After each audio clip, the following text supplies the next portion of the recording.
Patricia L. Waters graduated from the Maryland State Teachers College at Towson in 1957 with a degree in elementary education. Miss Waters worked in public education for 7 years. She came to Towson State College in 1964 as a teacher at Lida Lee Tall, and then as a faculty member and administrator for more than 40 years. These are her reflections. Ms. Waters, thank you for sharing your thoughts about your teacher preparation here at Towson University and your subsequent career in education. You are helping us enrich our history of teacher education with your contribution, and we appreciate that a great deal. Where we'd like to start is your early social context, your family, where you lived, the point in your life when you started thinking that teaching was a good career choice for you, and at the point at which you decided that Towson University was where you wanted to be. I was born and grew up in Baltimore City. Went to all my schooling in Baltimore City. Didn't come out into the suburbs until Towson University. And I guess I was not one of those children who decided very early on that I was going to be a teacher. I loved school. I liked my teachers. I liked my classmates. I liked my homework. I was a school child, but I hadn't thought about being a teacher.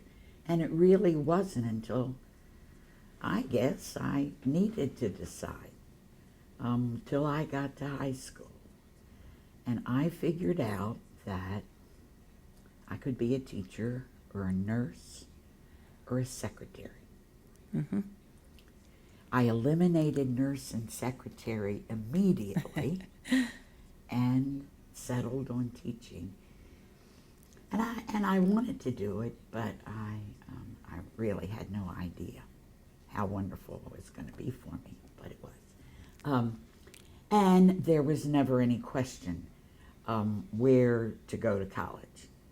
And just Towson was it. Never considered any other place. Mm-hmm. Financially, my family couldn't have, but I didn't have any desire to. I was here. So I rode the streetcar here for 4 years. So there are my beginnings, and I made the right choice. When you got here as a student and you got into your education preparation courses, could you tell us a little bit about that involvement? First, in terms of your courses, were they theoretical in nature or were they more practical? Also, did you have an opportunity to interact with children while you were taking your courses before you got into your student teaching piece? My memory's not always really good, but the courses, as I recall the courses, they were more theory than practice. But there was involvement. It wasn't all lecture. I remember learning songs. Really? Playing games, and making materials and doing hands-on kind of things. But I don't really recall going to a classroom before my student teaching. That could have happened, but I don't recall that. So it was pretty much self-contained on this campus. Now, Lida Lee Tall was here. So we went there occasionally. But as I understand the involvement today, it's nothing like what it has become. And while I think my program was fine, it prepared me well, I think the more time in the classroom, the better. So that's a good change. And where did you do your student teaching? Do you remember that? Did you teach at just one grade level? Now students get an opportunity to do several, or at least two. Nope, I remember that Uh-huh. clearly. And I had 2 8-week experiences, both in Baltimore City. And as I recall, I think that was based on my request. I grew up in Baltimore City, attended school, and planned to teach there. So both of them in Baltimore City, one in first grade and the other one in fourth grade. And the first grade one was great. I really was not an early childhood major. I was an elementary major. So when I started this, my heart was not totally set on teaching first grade, kindergarten or first grade. And I think that's why I was in a fourth grade. But the first grade just felt so good to me, and that was when then I decided that I wanted to teach the younger children. I did have one little bad experience in the fourth grade, and that was I was the only student teacher in the school. Oh, my heavens. And when lunchtime came on the first day, I was taken to the book room. And this was not a library, the book room where books were stored. And there was one high stool. And I was told that I would sit on that stool and eat lunch. And I did that for 8 weeks. And I saw to it that that never happened to anyone else ever again. You know, it was so lonely. Yes. And, no one to talk about the morning with. And Yes. no one student teaching like me. And, whoa, that may have had some influence Sure. on my first grade choice. I don't know. But that was the moment when I decided young children suited me better. But you did have a cooperating teacher Yep. at both levels. Sure. And did you have a university supervisor, somebody who came and observed your teaching? Yes, I did. But when I think about this now, the only name I remember from those people you just mentioned was my first grade cooperating teacher. And I don't remember who the university supervisors were, and I don't remember who the fourth grade teacher was. I can see her, but I can't have her name. But I do remember the first grade. And who was that? It's come to you. Nikoski was her Oh, last name. Okay. And see, that's a hard name to remember. It certainly is. I'm very impressed. It was Helen Nikoski, and she was fine. Was there any other person or anything about your preparation that you reflect back on particularly positively or you thought was particularly useful to you later in your career? Like an instructor, a professor, like that, a person. Mr. Abendroth. Okay. He was after your time. He taught reading, like reading methods. And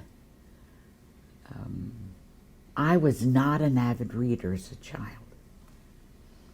And he kind of opened that world up to me. And as a result, I became a reader as an adult. And I became interested in children's literature to the point where when I was on the faculty here, I did teach children's literature. But I think he's the one who gave me that push to do that. And then I would say reading was my favorite part of the day when I was teaching children. So it all started with him, and I'm grateful for that. Very nice.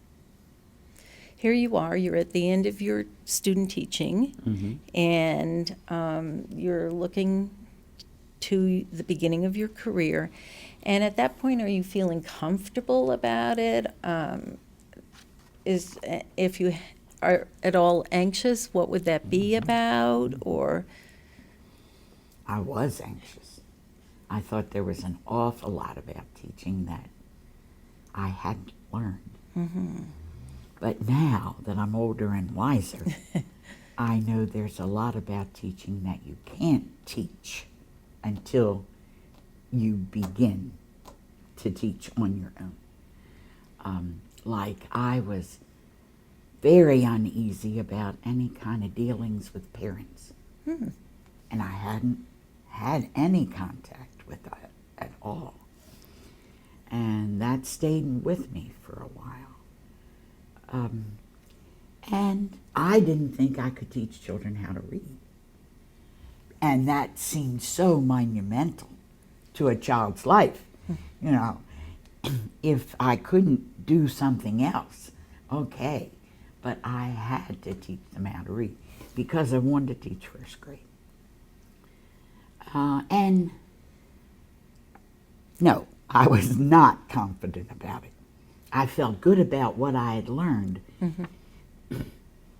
but I knew there was a lot I hadn't learned. But you do learn it when you're in there by yourself. so you left, and you were among the students, which probably was the overwhelming majority of students in your class at Towson University, who had an obligation to teach. Right. And so that was something, even if you decided at one point you didn't want to stay in teaching, you had to deal with that. That thought never has entered my mind. Okay. It never has. It just got better and better for me. It really So did. where did you start? 99 in Baltimore City, and that was my father's elementary school. That was coincidental.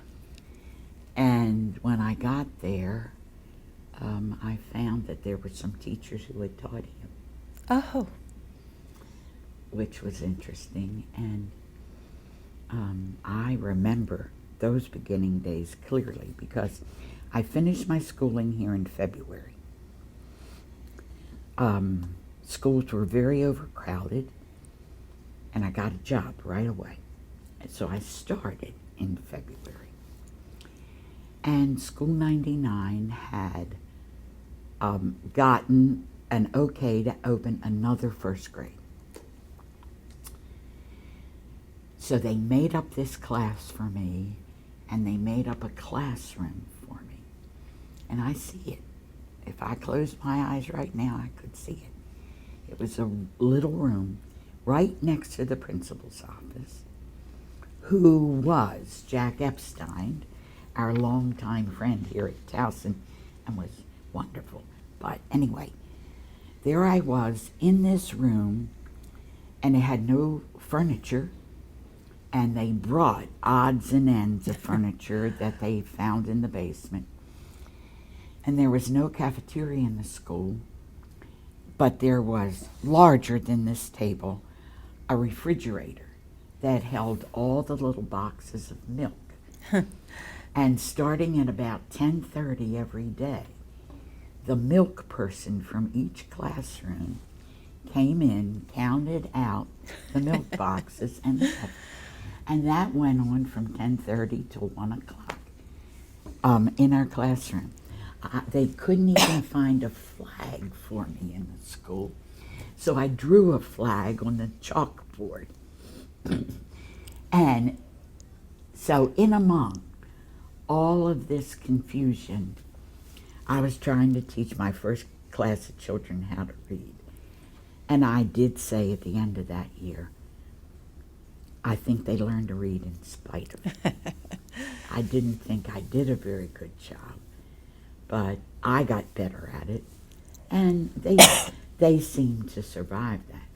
But that was a traumatic first year, having more upsets than I think a typical first year.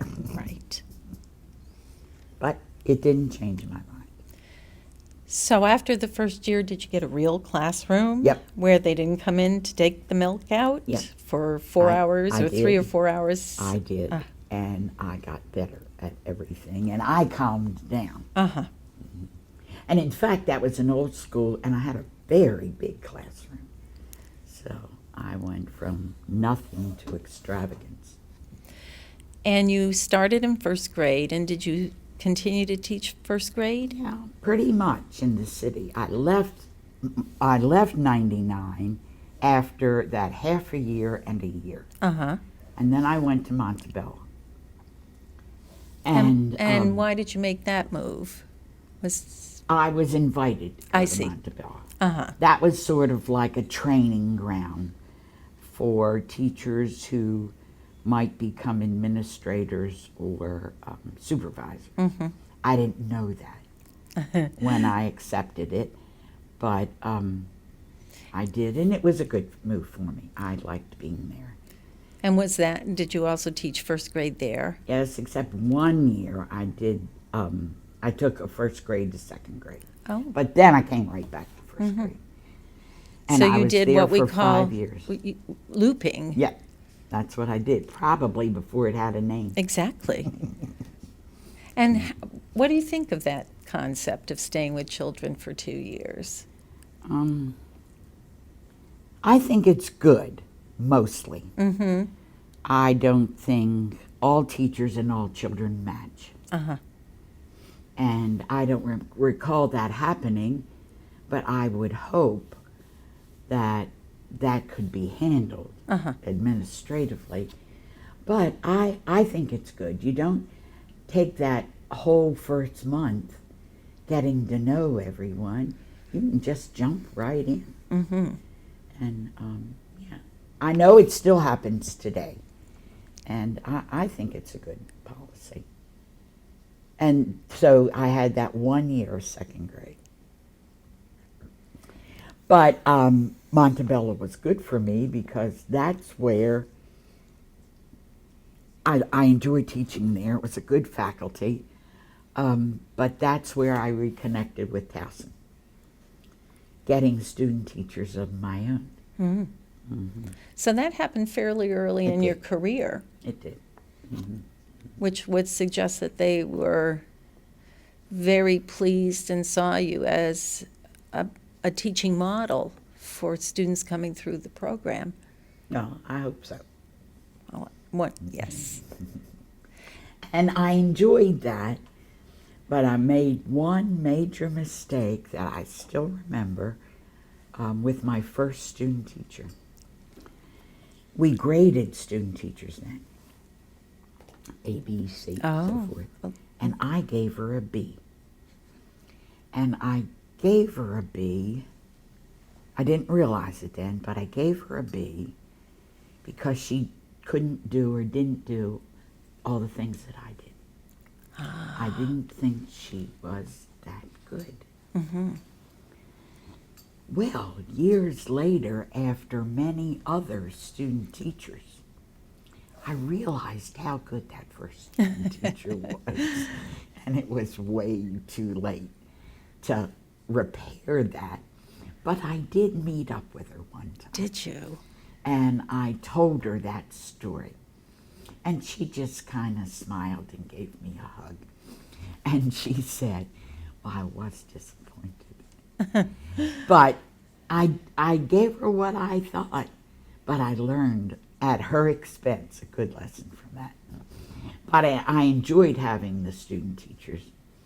And as a result of that, I came to Lida Lee Tall and taught in their summer school for a couple of years. So that was my first foot in the door of Lida Lee Tall. And what was the summer school? Was that supplemental? No, that or? was that time. What did they call them? Like 6-week wonders? Right. And people could come and be in this intensive program for 6 weeks. Mm-hmm. And then they would be hired. Oh, my heavens. And I was doing 6 weeks with children, so that there were people watching every day. And then, because we were all in that building, then I could go and talk with the teachers Right. about what they had observed. And that was good. I enjoyed doing that. And did you do first grade Yep, then? I did. So what was summer curriculum like for the children? Was that Well, it was not a school, a remedial school in any way, and it was not a gifted school in any way. It was just a school, who knows, maybe it was like today with all those camps. I don't really remember. It was just a school. I don't know if children wanted to come, if parents needed a place for them. I don't know, but we just, the children had all passed on to the next grade, so they were achieving fine. And I could plan the curriculum. So that was also fun for me. I imagine you did a lot of reading. Yeah, we did. We did. So, as you said, this summer program was sort of another piece of that reconnecting with Towson. Right. It like opened the door for me to be employed there. And so at some point someone came to you from the university and No, the principal of Lida Lee Tall. and who was that? Do you remember that? Genevieve Hagney. Okay. She's sort of a landmark in this college. And she was the one who invited me to talk with her about it. And then I remember, I guess, President Hawkins made the final decision. Because I remember going to Stevens Hall to meet with him. And we kind of sealed the deal. But that was in the summer, during teaching summer. So then I had to go back to the city and say, I'm leaving. But it was a perfect fit for me because I didn't want to be an administrator or a supervisor. I was too young and had too little experience. And I didn't think I wanted to do it anyway. So it moved me away from that. And I could just teach because I'd only taught 5 years. And then I was at Lida Lee Tall for 5 glorious years. Nice place to teach and a nice place to learn. Tell us a little bit about that experience and maybe how that differed from teaching at Montebello. Well, it was free. It was free from all that structure, and I understand why that's needed in a large public school system. I'm not being critical of that, but we were just an entity unto ourselves here. Not public, not private. A lot of people didn't understand Lida Lee Tall.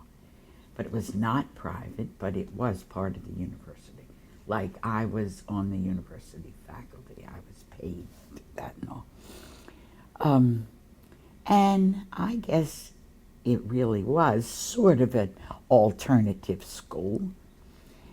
Parents who were seeking something less structured than a public school. And we didn't follow the same curriculum, although we drew upon it a lot, but Genevieve Hagney, the principal, just believed in our teachers so that we had a great deal of autonomy. And I did some of the things that I wished I'd had time to do in the public school. I had the time at Lida Lee Tall. There were a lot of faculty children in the classes then. And we had the skills and talents of people from the art department, the music department, the physical education department, a lot of resources available. It was a wonderful place to learn and maybe a more wonderful place to teach. So 5 years I did that. And what happened after those 5 years? Then, I'm not sure. I don't think I applied to the early childhood department, but I think they needed a faculty member. And maybe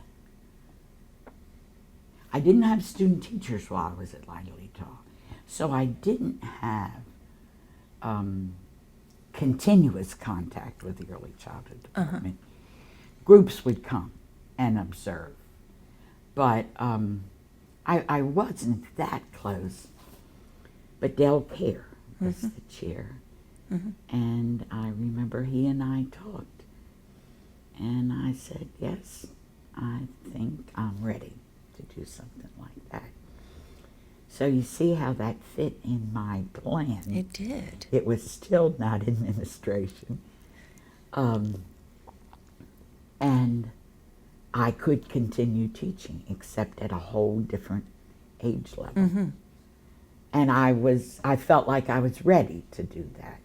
Well, you had a decade's worth of experience Right. in Baltimore City Public Schools and at Lida Lee Tall, so it gave you a varied background that you could approach that with. Yeah, and it was 69, so it came at a good time because I began teaching in 57. So I was ready to do this, and I enjoyed all my teaching time in the early childhood department. It was good. I guess I just liked teaching. Had preferred ages, but found joys and challenges in both of those ages. But I did at Lida Lee Tall. I did get to teach second grade and third grade. Oh, you did while you were a teacher there. I was now, did I? Yeah, I went there as a first grade teacher, but I taught second and third. I remember Genevieve Hegney, the principal, coming to me, and I was teaching second grade. And she said, we found this teacher we think is perfect for Lida Lee Tall. But she says she will only teach third grade. She would only teach second grade. She said, the principal says to me, we'd like you to teach third grade. So I said, I don't know whether I want to do that or whether I know how to do that. And she said, oh, of course you can do it. Well, I just didn't think you said no to your principal. Although this unhired teacher had, I didn't think I should say no. So I said, yes, I would teach third grade. Well, it was the best thing I could have done. I loved third grade. And There you go. had I not been nudged into that, I may never have taught it. The children were so different than first graders. You know, they held conversations and they had interests. I liked third grade very much. But then I left them all and went into early childhood. And that was just as good, but different. Well, tell us a little bit about how that was different and your take on, now you're talking about pre-service teachers.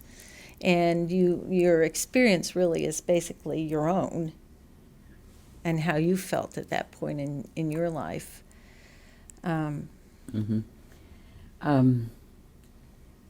So the students I taught were juniors. And I think I've not kept up on the changes here at Towson, but I think field experience began much earlier, maybe in the freshman year, that I think they might get out and observe a time or two, but it builds. With me, it was student teaching, and even in my early years of teaching, I only worked.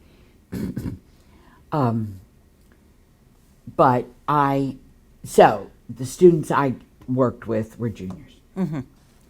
And and I taught mostly the preparation courses for teaching the younger children. Mm-hmm. See, we went from 3-year-olds to 3rd grade. That was the scope of the department. So I did mostly this 3-year-olds through kindergarten. And I liked that. I liked teaching the university students. And I worked hard at it, spent a lot of time doing it, but enjoyed the students and their excitement about becoming teachers, because I think the best thing I gave to them was my spirit for teaching. And that's hard to find in a textbook. And not all of my students took that away from my classes. But I think a lot of them did. And I just always said that children know if you're happy there or not. And that will affect their behavior, their learning, everything. But also, children are very wise, and they'll know if you're sincere or not. So I guess what I tried to do in my teaching was to model what I thought was good teaching. And I could teach them the early childhood curriculum for my courses in ways in which I taught 1st grade. Just made it suit them, but strategies and things involving them, hands-on, all of that. I was not one to lecture for a whole class time. And I guess what I liked most was 3-hour classes. What was it, 50 minutes? Right. That just wasn't long enough for me. I liked the 3 hours, and they could listen, and they could do, and they could listen some more, and that was a better teaching format for me. So I tried to do as much of that as I could. But it was quite an adjustment to go from teaching children to teaching adults. But an adjustment, I guess, that I was ready for. And then at some point in your career as a member of the early childhood education department, somebody called upon you to serve as chair of that department. That administration that I'd been skating around all those years caught up with me. And I resisted for a bit. But I guess just like I thought I didn't say no to my principal, I guess I thought I didn't say no to my dean. And he had confidence in me that I didn't at that point. But I gave it a try. For 6 years. That was a long try. That was. I gave it a try, and I feel good about my success at it. My joy was not as great as teaching children. But it was good for me because I learned that I had many skills that I didn't know I had. So I was not in there, in that position to learn that about myself, but it was good to learn it. It was certainly better than learning I couldn't do this. Right. It was good to learn. So there were parts of it that I liked very much. But I think the part of it being chair that upset me the most, as part of my load as chair, I was expected to teach one course.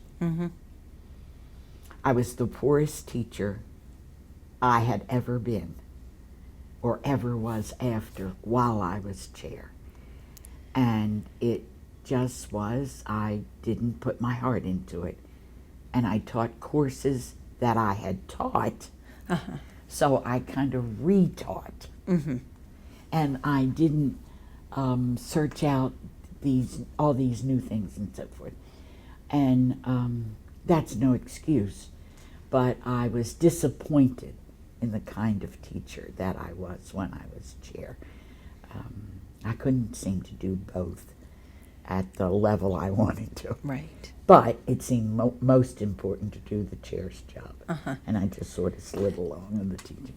Now, as chair, were you involved in curriculum development? Were you chair while we were getting ready for an intake visit? Yes. Oh, yes. I remember that clearly. So perhaps that was one of the reasons you were asked to do this. Somebody saw your strong leadership related to curriculum and accreditation. Yeah, I was involved in several of those NCATES, and that forces you to examine your program. It does. So we developed new courses, and there were a lot of interesting things that I did, and I was exposed to a lot of things that I was on the inside rather than on the outside, and that was nice. I'm not meaning that they were 6 unhappy years for me, and I grew with it, and that's good. And the department grew as well. I hope, but I Yes. think we did. Yes, I think we did. absolutely. Faculty meetings were challenging for me, but they only came once a month. I wonder if they happen more often now. Probably I don't not. think so. Only when they're preparing for an Right. accreditation visit. Right. So at some point you must have said, I'm ready to go back to teaching. Yes, I did. I did, and didn't have any question about that. Looked forward to that. But suddenly you're going from teaching one course to 4, I guess we had, or maybe 3, whether a few feels like 4. right. I think 4 courses. Yes, that's quite a difference. It is indeed. And the type of work you do as chair is very different than the type of work you do as instructor, teacher.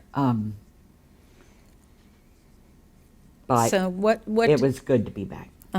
and how did you fill your time, and what kinds of involvements did you have once you stepped down as chair? I continued teaching the methods courses, that's an old word, the curriculum courses in early childhood. Still focused most on the younger level, but doing some of the primary level too. I taught children's literature. I taught materials and experiences. I had a whole menu of courses I enjoyed, but I did find something else that I loved, and that was doing a program for parents at Sandy Plains in Baltimore County. And I did that after I was chair. When I said to Ed Holmes, who was elementary chair then, and I said to him, what am I going to do now that I don't have all this chair work to do? And he said, call Stella, and Stella's his wife, who is principal of Sandy Plains School. Call Stella. You two can come up with something to do. And we did. And it was a program that we called FACT, Family and Children Together. And this was a school in an area where education for parents was limited. Desire to give their children a better education than they had was strong with many of the parents. So we got started, and I did it for 11 years. Wow. I only did it once a month. I went to Sandy Plains once a month. And it grew. The parents came with their children. They came into the cafeteria and the children went to their classroom. I picked a subject, a topic to talk about with the parents, to demonstrate some ideas, and I prepared an activity. Then for the last half hour, the children came back and did the activity with their parent. And because you've already figured out language and reading was the direction of the curriculum I leaned to. I did teach math, but an example would have been I talked with the parents about the importance of reading to their child, using the library and so forth. And then I took bags of books, and then I read to them, and then talked about things that they could keep in mind as they read to the children. The children came, and the activity that day was the parent would read to the child. And so they usually got a chance to use what I had talked about that day. And it was good. Good for me. This was aside from my job. Mm-hmm. And In addition to. Right. And I had no money. And Dennis Hinkle was dean, and he gave me some things, let me buy full pocket folders to give to each parent that said Towson University on the front. And I made a calendar for them each month with something to do with their child and so forth. So they kept their papers in the folder. And then early childhood let me use their supply closet. So I got handouts like that. Mm-hmm. And in the College of Education, at that time, we had these little pins, and it was an apple. Mm-hmm. And the dean gave me a bunch of those pins, and I had a raffle each week. You know, they took a little ticket, and I called a number, and the prize was an apple pin. Well, once they got the apple pin, they wore it every week. And if their number came called again, they were very honest and said, pick another number. So a lot of people got these pins. And when I would drive through that neighborhood in the morning, I would see the parents walking their children to school with their Towson University folder in their arm. And they were just so proud of that. No one had been to college. Many of them hadn't completed high school. And I can just remember saying, now this is what I do with my college classes, and we're going to do this now. And it just seemed to uplift those parents so much that they gained confidence in themselves and then were able to give that confidence to the children. I would say, in all the things I did in my career, that was my greatest accomplishment. Greatest joy for me, and greatest accomplishment for others. See, it still brings a tear to my eye. And I even run into those people occasionally. I was at the Outer Banks a couple of years ago in a store, and I heard someone calling my name, and they called me Miss Pat. No one in the Outer Banks knew my name was Miss Pat. And I looked that there was a mother who had been in that program for all 11 years, because I don't think I said the children, they had a 4-year-old program there. So the children were in the 4-year-old program, kindergarten, and first grade. We added on each year at the request of the parents. And she always had a child. She had 3 daughters. She always had a child, so she could keep coming for 11 years. Wow. And this was her.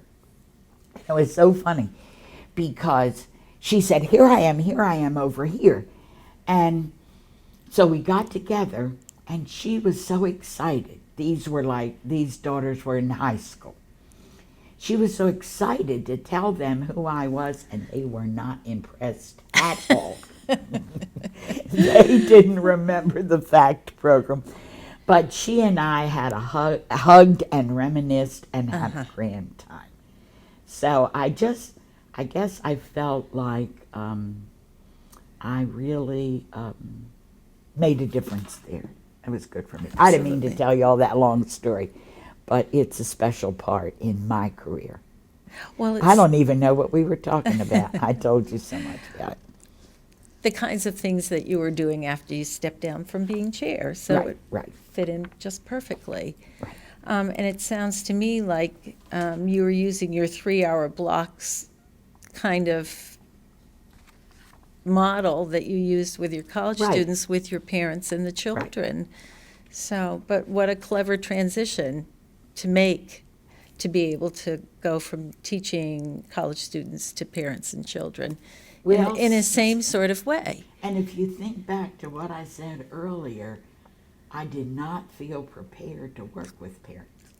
So I guess I was always concerned about them. And I don't really know in the undergraduate program here how you can prepare students to work with parents. And I'm not talking about filling out report cards. I mean communication with parents. How you can prepare them, because I know in a number of situations teachers would tell the student teachers that they could not sit in on the parent conference. So they didn't seem, maybe that's changed, I but hope they so. didn't seem to have any exposure to parents, and certainly not as a teacher, any authority at all. So a few of my students would even go with me Oh, down to the Sandy Plains and be a part of that. So that was good. But I think that always has been something that I would hope would be, they figure out a way how to give more attention to parents in the schooling of the children. And, I volunteer now in kindergartens, now that I'm you do. retired. And I see the closeness between the parents and the teacher. So something really good has happened in that area of my concern. And what are you doing with kindergarten? Are you doing story time or? No, I do a story time at the library, at the Hereford Library. I do that with 2 to 5-year-olds once a month. And there I get to read those stories. See, I've held on to the things that are special to me. So I do that story time, but every Tuesday and every Thursday. I went yesterday to Sparks Elementary. I'll go tomorrow to 7th District Elementary. And I just volunteer. No responsibilities, no homework, just volunteer in the kindergarten. But I did say to my teachers, I did not want to run the copy machine. I did not want to cut and paste. I did not want to do bulletin boards. I really wanted to be with the children. And they both have honored that. So I spend the time that I'm there with the children. And that keeps me moving. That keeps me thinking. That keeps me smiling.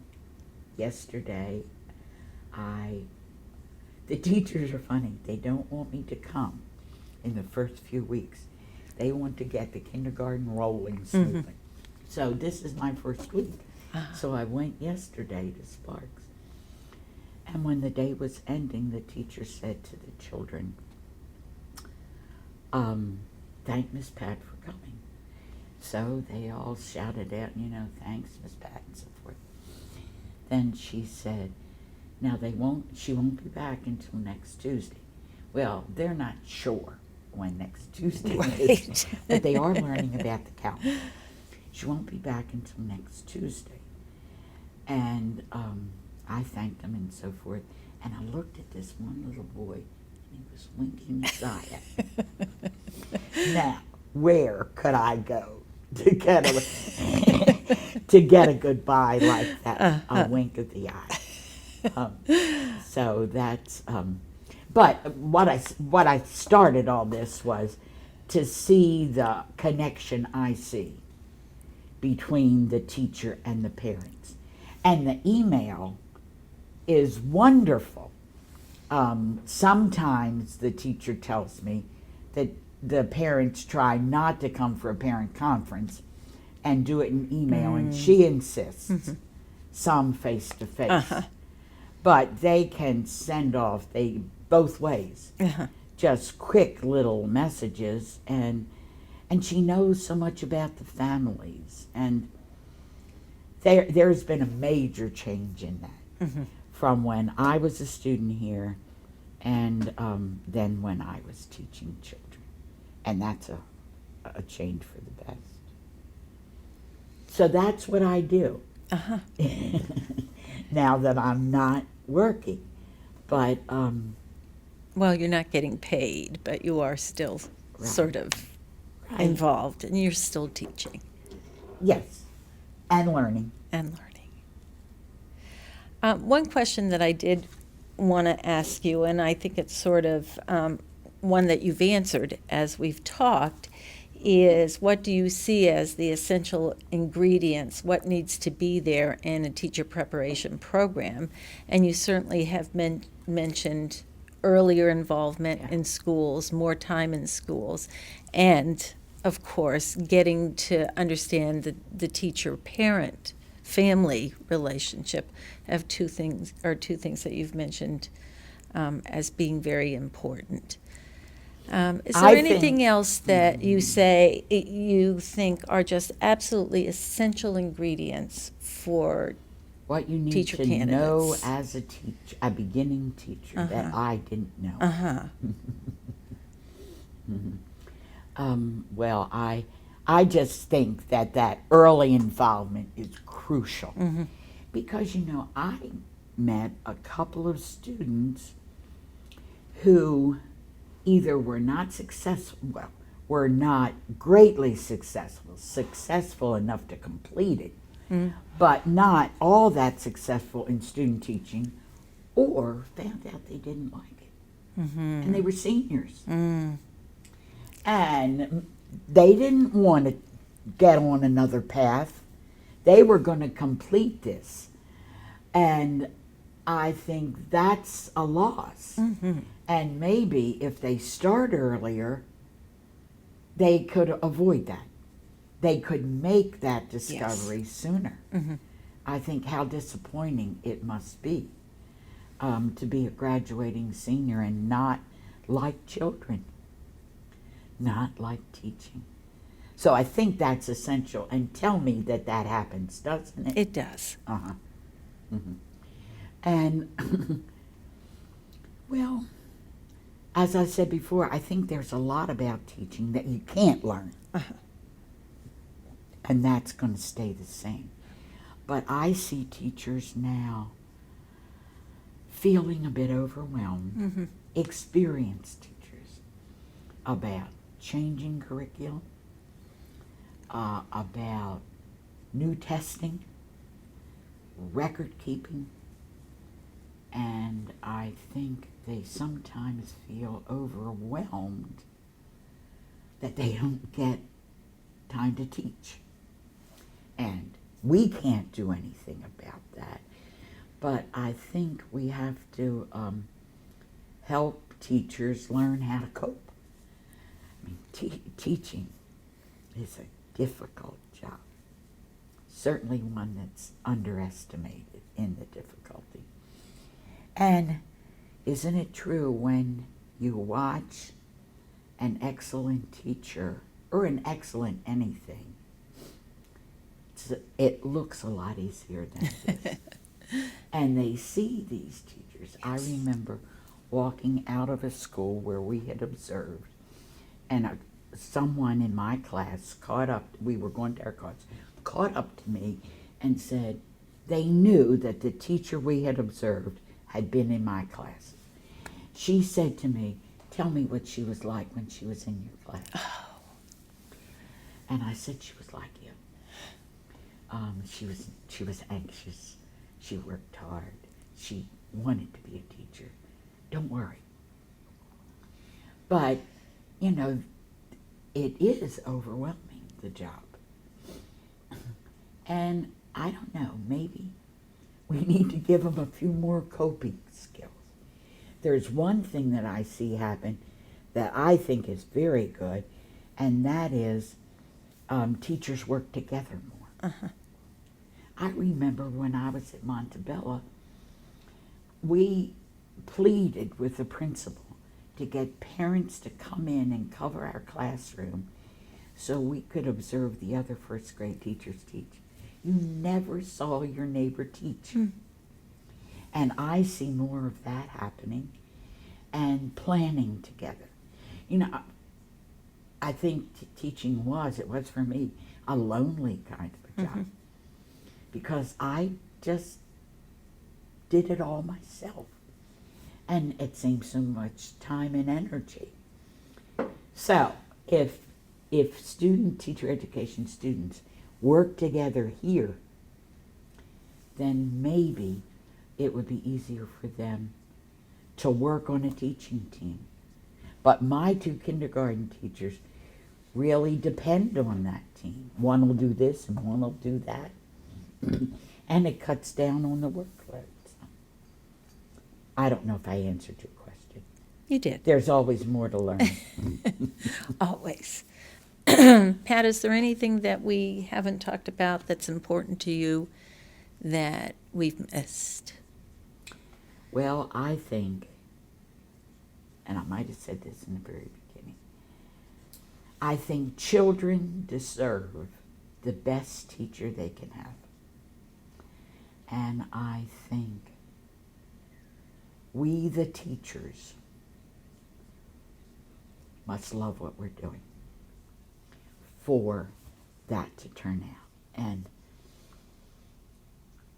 I have so many wonderful stories in my head that have happened to me real fast. I'm getting the feeling my time's running out.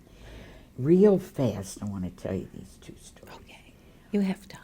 Okay.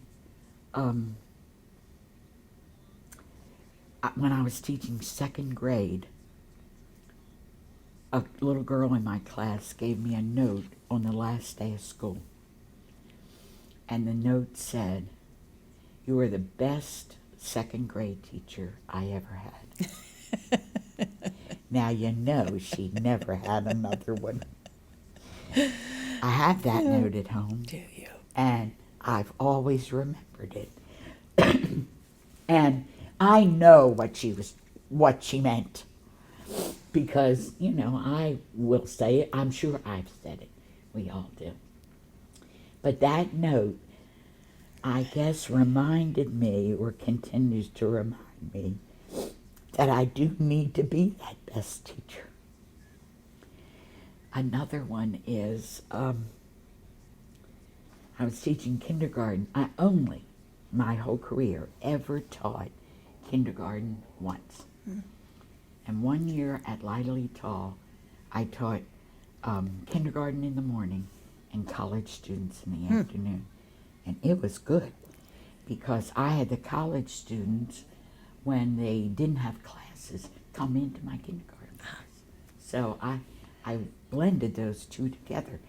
But the principal then at Lida Lee Tall was David Cornthwaite. Did you know him? I did. And I was teaching kindergarten, and I was sitting in the teacher's chair, beginning of the morning, and the children were on the floor around me, and doing those early morning things like you do. what'd you do last night, and all that kind of thing. David Cornthwaite appeared in the back of the room. He came in, he stepped around my children, came up to me, and gave me a white envelope. He turned around and left. And one of the children said to me, "What is that?" And I said, "It's my paycheck." And another child says, "Where do you work?" Well, what Brian wrote to me was my reminder to be the best. And what this child said, "Where do you work?" was a reminder to never let it seem like work. And they're mine too. But I'm full of those stories. I could do a part 2 with you just on stories. But that's, the great joy of it all. I think it's So hard work. It is hard work. Takes your whole life if you let it. I used to tell my students, you have to go to the movies. You have to go out to eat. You have to have fun. If not, you'll be grumpy with the children because you're not having your own kind of fun in life. So, but it is a hard job. But oh my, it's worth it. And that, is that what you would say to aspiring teachers, young people who are thinking of the profession? Yes, absolutely. Give it a chance. Do your best. Enjoy the children. And have as good a teaching life as I've had. Wonderful. Thank you.